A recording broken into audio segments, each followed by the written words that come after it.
మొట్టమొదటగా 109వ జయంతిని ఇక్కడ కొండా లక్ష్మణ్ బాపూజీ గారి జయంతిని జరుపుకున్న సందర్భంగా అందరికీ కూడా శుభాకాంక్షలు తెలియజేస్తాం. మచ్చ సుధాకర్ మరి ఈ రాష్ట్ర సెల్ అధ్యక్షుడిగా నియామకమైన తర్వాత మరి రాష్ట్ర వ్యాప్తంగా కూడా చేనేత రంగాన్ని అభివృద్ధిలోకి నడిపించాలనేటువంటి లక్ష్యంతో కమిటీలను పార్టీతో కోఆర్డినేషన్ చేసుకుంటూ జిల్లాల వారీగా వారు అందరితో సంప్రదిస్తూ అందరినీ చేసుకుంటూ ఈ యొక్క సెల్ ద్వారా పార్టీని ఒక పక్క పటిష్టం చేస్తూ చేనేత రంగాన్ని కూడా పటిష్టం చేయాలని లక్ష్యంతోనైతే కార్యక్రమాలు తీసుకొని ముందుకు పోతున్నారో మరి కొండా లక్ష్మణ బాపూజీ గారి యొక్క జయంతి ఈరోజు దానికి వేదిక కాబోతా ఉందని చెప్పి సందర్భం నేను తెలియజేస్తా ఉన్నా. మరి కొండా లక్ష్మణ్ బాపూజీ గారు ఈరోజు తెలంగాణ వాళ్ళం ఎవ్వరూ కూడా మర్చిపోకూడనటువంటి నాయకుడు కొండా లక్ష్మణ్ బాపూజీ గారు. దురదృష్టం ఏంటంటే వారు ఎన్నో ఏళ్లుగా పోరాటం చేసినప్పటికీ కూడా తెలంగాణ ఏర్పాటును వారు చూడలేకపోయింది. మరి బాపూజీ స్వతంత్ర ఉద్యమంలో కానీ నిజాం నిరంకుశ పాలనకు వ్యతిరేకంగా కానీ తెలంగాణ ఉద్యమం కోసం కానీ అనేక పోరాటాలు చేయడమే కాకుండా బడుగు బలహీన వర్గాల అభ్యున్నతి కోసం అహర్నిశలు వారు పనిచేశారు. వారు 5 సార్లు శాసనసభ్యుడిగా, అదేవిధంగా మంత్రిగా, డిప్యూటీ స్పీకర్గా, అదేవిధంగా 2 సార్లు రాజు చెప్పినట్టు ముఖ్యమంత్రి కాబోతూ అవకాశం చేజారిపోయినటువంటి సందర్భం. ముఖ్యమంత్రి అయినటువంటి అవకాశం వచ్చి కూడా అన్ని రకాల అర్హతలు ఉండి అన్ని పోరాటాల్లో పాలుపంచుకొని బలహీన వర్గాల కోసం బడుగు వర్గాల కోసం అనేక పోరాటాల్లో పాల్గొన్నటువంటి మరి బాపూజీ గారికి అవకాశం దక్కలేదు. తెలంగాణ ఆనాడు ఉమ్మడి ఆంధ్రప్రదేశ్ ముఖ్యమంత్రి కావడానికి కూడా వారికి అవకాశం రాలేదు. హైదరాబాద్ స్టేట్లో శాసనసభ్యునిగా పనిచేసిండు, ఉమ్మడి ఆంధ్రప్రదేశ్లో శాసనసభ్యునిగా పనిచేసిండు, తెలంగాణ కోసం అనేక పోరాటాలు చేసిండు, అందరికీ స్ఫూర్తిగా నిలిచింది. తెలంగాణ పరిస్థితులను ఆనాడు ఫస్ట్ తెలంగాణ కోసం వారు అంటే ఆంధ్రప్రదేశ్లోనే ఉండాలని తర్వాత పరిస్థితులను తెలిసిన తర్వాత లేదు ఖచ్చితంగా తెలంగాణ కావాలని తెలంగాణ ఏర్పాటు కావాల్సిందని చెప్పి మళ్ళీ తెలంగాణ పోరాటంలో కూడా 69లో వారు వారి పదవికి రాజీనామా చేసిండ్రు. వారి శాసనసభ పదవికి రాజీనామా చేసిండు. ఆనాడు ఒక పోరాట స్ఫూర్తిని తెలంగాణ ప్రజలలో నింపినటువంటి గొప్ప నాయకుడు బాపూజీ గారు. వారికి నిజంగా తెలంగాణ రాష్ట్రంలో ఎంతో మంది ఈరోజు ముఖ్యంగా చెప్పాలంటే చేనేత కార్మికుల విషయానికి వస్తే కూడా 52లోనే సహకార సంఘాలను ఏర్పాటు చేసి దేశంలోనే మొట్టమొదటగా అన్ని చోట్ల కూడా ఈ సహకార సంఘాలను ఏర్పాటు చేయడానికి ముఖ్య కారణమైనటువంటి వారు.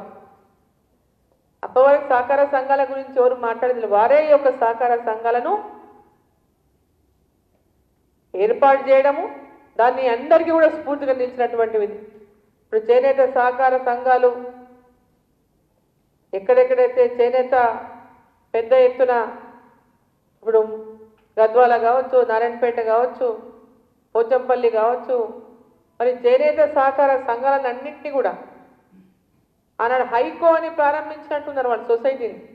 హైకో అని తర్వాత ఆప్కో అయింది, తర్వాత ఇంకోటి అయింది, బట్ వారు టిస్కో అయింది. మరి వారు ఆనాడే ఒక ముందు చూపు, వారి ఆలోచన, వారి ముందు చూపు ఈ రంగాలను ఏ విధంగా అభివృద్ధిలోకి తేవాలి అనేటటువంటి ఒక ఆలోచన ఆనాడే మరి వారికి కలిగిందంటే ఈరోజు ఆ స్ఫూర్తితో చేనేత రంగాన్నంతా కూడా అభివృద్ధి పరచాల్సినటువంటి అవసరం ఉందని చెప్పి ఈ సందర్భంగా నేను తెలియజేస్తా ఉన్నా. ఈరోజు చేనేత రంగం అనేక ఇబ్బందులు ఎదుర్కొంటా ఉంది. ఇవాళ మార్కెట్లో ఈరోజు చేనేత రంగానికి అనేక ఛాలెంజెస్ ఉన్నాయి. ఈరోజు చేనేత రంగానికి పవర్ లూమ్స్తో విపరీతమైనటువంటి ఇబ్బందులను చేనేత రంగం ఎదుర్కొంటా ఉంది. వెంబడే మార్కెట్లో డూప్లికేషన్, హ్యాండ్లూమ్కి వెంబడే డూప్లికేషన్ రావడంతో చేనేతకు ఈరోజు దానికి ఉన్నటువంటి ఆ యొక్క గుర్తింపు కానీ, చేనేతకు ఉన్నటువంటి ఆ యొక్క గొప్ప విశేషం కానీ ఇవాళ మరుగున పడిపోయేటటువంటి ప్రమాదం ఏర్పడతా ఉంది పవర్ లూమ్స్ వచ్చిన తర్వాత. మరి చేనేతకు నిజంగా ఇవాళ ఈ యొక్క సెల్ ద్వారా, కమిటీల ద్వారా ప్రతి ఒక్క జిల్లాకు కూడా ఈరోజు కమిటీల నియామకం చేస్తూ ఉన్నారు, కన్వీనర్లు వేస్తూ ఉన్నారు. ఆ కన్వీనర్ల ద్వారా చేనేత రంగాన్ని అభివృద్ధిలోకి తేవడానికి ప్రతి ఒక్కరు కూడా కృషి చేయాల్సిందిగా ఈ సందర్భంగా నేను కోరుతా ఉన్నా. అంటే హ్యాండ్లూమ్స్ అంటే ఈరోజు చాలా గౌరవం హ్యాండ్లూమ్స్కి. ఎక్కడికి వెళ్ళినా దేశ విదేశాల్లో ఎక్కడికి పోయినా హ్యాండ్లూమ్కు ఉన్నంతటి డిమాండు ఈరోజు ఏ దానికి లేదు, ఏ మెటీరియల్కి లేదు. హ్యాండ్లూమ్ మెటీరియల్కి ఉన్నటువంటి ఆ డిమాండ్ని ఈరోజు మనం ఇంకా అందిపుచ్చుకోవాల్సినటువంటి అవసరం ఉంది. దాన్ని ఇంకా డెవలప్ చేయాల్సినటువంటి అవసరం ఉంది. దాన్ని ఇంకా అడ్వాన్స్గా ముందుకు తీసుకెళ్లాల్సినటువంటి అవసరం ఉంది. ఈరోజు దాంట్లో ఇంకా కొత్త కొత్త వాళ్ళకి టెక్నిక్స్ని అందుబాటులోకి తీసుకురావాల్సినటువంటి అవసరం ఉంది. చేనేత కార్మికుల యొక్క అనేక ఇబ్బందులని, వాళ్ళ ఇబ్బందులను అధిగమించడానికి ఏం చేయాలనో మనం వాటి మీద దృష్టి పెట్టాల్సినటువంటి అవసరం ఉంది. ఈ యొక్క హ్యాండ్లూమ్స్ని ఎంత పెద్ద ఎత్తున మనం వాళ్లకు ఇబ్బందులు లేకుండా కార్మికుల యొక్క సమస్యలను మనం అడ్రస్ చేస్తూ హ్యాండ్లూమ్స్ డెవలప్ చేయడానికి, ఇంకా పెద్ద ఎత్తున ఈ యొక్క చేనేత పరిశ్రమను ఇంకా అభివృద్ధిలోకి తీసుకురావడానికి, చేనేత కార్మికులకు అండగా ఉండడానికి ఏ రకమైనటువంటి చర్యలు తీసుకోవాలా, ఏ రకంగా చేస్తే మనం దీన్ని ఇంకా అభివృద్ధిలోకి తీసుకెళ్తాం, దీన్ని ప్రపంచవ్యాప్తంగా మన భారతదేశంలో ఉన్నటువంటి చేనేత పరిశ్రమకు ఉన్నటువంటి గుర్తింపును మరి ఇంకా ఏ విధంగా మనం పెంచుకుంటామనేటువంటి దిశగా మనం ఆలోచన చేయాలని చెప్పి, ఆ దిశగా అడుగులేయాలని చెప్పి ఈ సందర్భం నేను తెలియజేస్తా ఉన్నా. ఒకప్పుడు గద్వాల చీరలు ప్రసిద్ధి, పెద్ద ఎత్తున ప్రసిద్ధి ఉండేది. స్టార్టింగ్ కాటన్ చీరలకు సిల్క్ బార్డర్లు వచ్చాయి. రాను రాను ఒక కొత్త కొత్త టెక్నాలజీ, కొత్త కొత్త డిమాండ్స్తో ఈరోజు కాటన్ చీరలకే ఈరోజు కంప్లీట్గా, ఎందుకంటే మార్కెట్లో అది దాని కాస్ట్ ఏమో పెరిగిపోతుంది, మార్కెట్లోనేమో వాటిని ఆ కాస్ట్కు కొనేటటువంటి పరిస్థితి లేదు. సో దాంట్లో ఈరోజు కాటన్ అనేటటువంటిదే మరుగున పడిపోయేటటువంటి పరిస్థితి వచ్చింది. సో అదేవిధంగా ఒకప్పుడు నాకు బాగా గుర్తు, మొట్టమొదటగా నేను ఎమ్మెల్యే అయినప్పుడు గద్వాల